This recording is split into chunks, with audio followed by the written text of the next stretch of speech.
We have a shocking Roki Sasaki update as the New York Yankees have been named one of the favorites to land Sasaki along with the San Diego Padres, according to insider Jim Bowden, who explained why these two teams have a better chance than the Los Angeles Dodgers, which is not what a lot of people have been thinking, and we're going to break this all down. What's up, guys? Welcome back to Yankees Digest. It's Chris here, and if you guys like the content, make sure to subscribe. 14% of people watching this are subscribed right now. Let's try to get those numbers up if you guys are enjoying the content. And leave a comment down below if you think the Yankees have a real chance at Sasaki. However, let's jump into this video.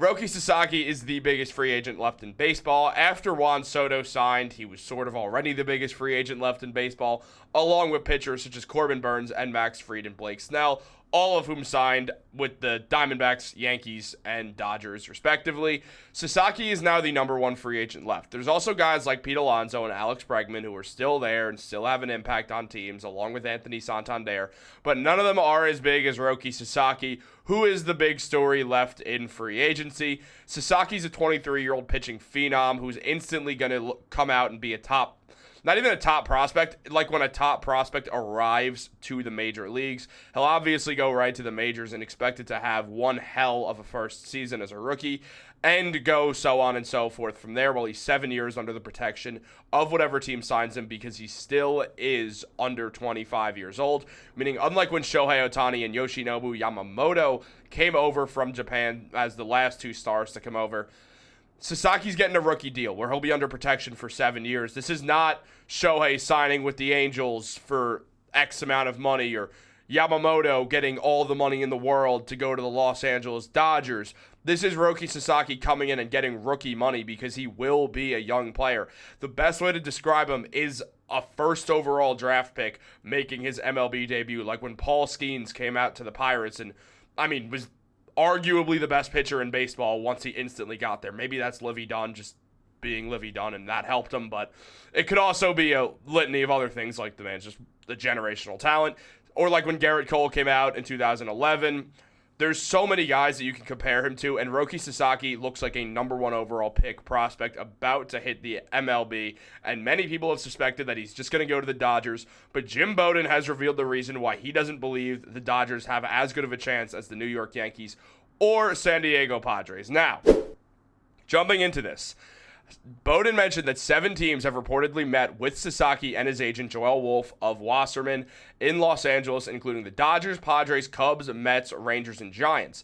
Other teams could still be added to the list, but in all probability, Sasaki is going to sign with one of those 7. If for some reason he doesn't sign with one of those 7 teams, it'll almost definitely be the Seattle Mariners in my mind. Despite the fact that they have great pitching, the Mariners are known to be very interested in Sasaki, despite being the longest of long shots of any team with any at all chance to land him. Now, obviously the Dodgers are the favorites here. The Padres are not far behind. They're known as the 2 favorites of this, while the Chicago Cubs, New York Yankees, New York Mets, Texas Rangers, and San Francisco Giants are longer shots. I would say the Yankees probably have the 3rd best chance, followed by the Mets at 4, then the Cubs, then the Rangers, then the Giants, if I had to put an order on it from what I've seen.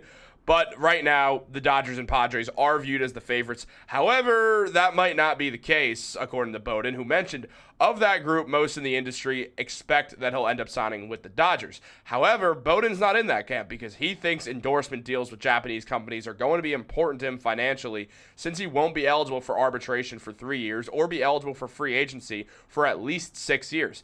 In Los Angeles, he'd be in the shadow of both Shohei Ohtani and Yamamoto, lessening his endorsement ceiling. That is an excellent point when looking at this guy. Roki Sasaki does not get big money. As I mentioned earlier, this isn't Shohei going to the Angels. This isn't Yoshinobu going to the Dodgers. It's a guy who is young, who doesn't get a some odd $100 million contract from the Dodgers. If he could, the Dodgers would land him, or the Padres, because the Padres don't believe in money and the Dodgers have an endless printer of money, that it would definitely be one of those 2 teams. The Yankees are known to not really want to spend much money anymore, meaning they're not going to be that interested in landing Sasaki if he was having to get big money, but he's not, and that gives other teams a huge advantage because Sasaki is not as famous as Shohei Ohtani, because no baseball player is, And Yamamoto is way more important to the Dodgers because the amount of money that they're paying him. And he also was a great pitcher for them in a season where they won the friggin' World Series. So this puts Sasaki third on the pecking order. Meanwhile, at the same time, the second he signs with any MLB team, he is instantly the third most popular Japanese player on the planet. There's only two guys who are more popular than him. Both of them are making massive money on the Los Angeles Dodgers, and he's going to be in their shadow. There's no way around it. He will end up being in their shadow. That is why the Padres, I believe, have the best chance to sign Sasaki. Sasaki still goes to California. He goes to a team that has a godfather-like mentor in Yu Darvish. The Padres make a ton of sense, but they're also still in California. There is that aspect. He's still not the most famous Japanese player in California. He's still the least of the top three, and the Yankees are on the other side of the country. He becomes the East Coast's premier Japanese star. I was going to say talent, and then I said star. That's why I went with sta at first. But, like I'm from Boston, ew. Look, I do think Roki Sasaki, I don't think it'd be shocking if he went to the Dodgers. Anytime anyone signs with the Dodgers, no one should be shocked. When Blake Snell signed with the Dodgers, I wasn't shocked. I didn't think it was going to happen. I just figured he'd sign somewhere else. I wasn't thinking of the Dodgers for him. But also, that's what happens. It's the Dodgers. There's nothing we could do about it as fans except for just hate them. And the Dodgers fully believe that they are going to land Sasaki as they're putting their international amateur signees on hold. They're proposing to their 2025 class that they sign in 2026. Look, this is very interesting to see that the Dodgers fully believe they're going to sign him, but the Dodgers are so accustomed to landing whoever they want that there's possibly that blind side of, yeah, well, we get everyone. We'll get Sasaki. We know we got him. It's fine. And maybe they're right. They've been right in the past. They knew they were going to get Shohei the entire time. They got him. They were pretty damn confident they were going to get Yoshinobu. They got him. They're pretty confident they're going to get Sasaki. They damn well might get him. I just don't think Sasaki's going to go to the Dodgers. There's a lot of reasons to consider this, and Jim Bowden pointed a lot of them out. There's other ones as well that we'll go into. But as Bowden said, he doesn't think the Giants make a lot of sense for him based on their weak farm system and mediocre major league roster. The Giants aren't going anywhere for a while. They're very much stuck in the mud in the middle of the road. And Bowden said he views the Rangers as a long shot, though they would be a good fit because of their strong pitching room and leadership group. The Cubs also seem like a stretch. That leaves the New York teams and the Padres. Now, I understand this is maybe not the greatest timing to be saying this, but you're going to be way more in the spotlight if you sign with the New York Yankees than the New York Mets. I understand what happened a few months ago. I'm aware. The Yankees are the premier baseball team in New York. They're coming off a World Series trip. They also happen to be the New York Yankees. They have one of the most famous players in the MLB in Aaron Judge, who's the captain of the Yankees and is a superstar talent. They also happen to be the New York Yankees. On top of that, yes, Juan Soto did go to the Mets. It was basically as big of a story when Juan Soto just got straight up traded to the Yankees, despite that being a one-year deal and people knowing he might leave. The fact is, the Mets are not as big as the New York Yankees. Why? Because they're the damn New York Yankees. It's that simple. It'll always be the common denominator. They're the Yankees. You cannot become bigger than them, no matter what Steve Cohen and the Mets do. It's really hard to become the bigger sports team in New York. Every New York sports team has a big brother and a little brother. The Yankees probably are the biggest big brother because they're the most successful sports franchise in all the four major American sports. It's the case with the Rangers over the Islanders, the Knicks over the Nets by a wide margin because, well, I've talked about this on Knicks Digest, but also the Nets moving in late, being a Jersey team, coming over, weird choice, whatever. Barclays is too dark. They probably shouldn't have painted the walls black, but you do you, Brooklyn. And I mean, the Giants, obviously bigger than the Jets. I'm a Jets fan who's saying that. Look, the Yankees are just the big brother.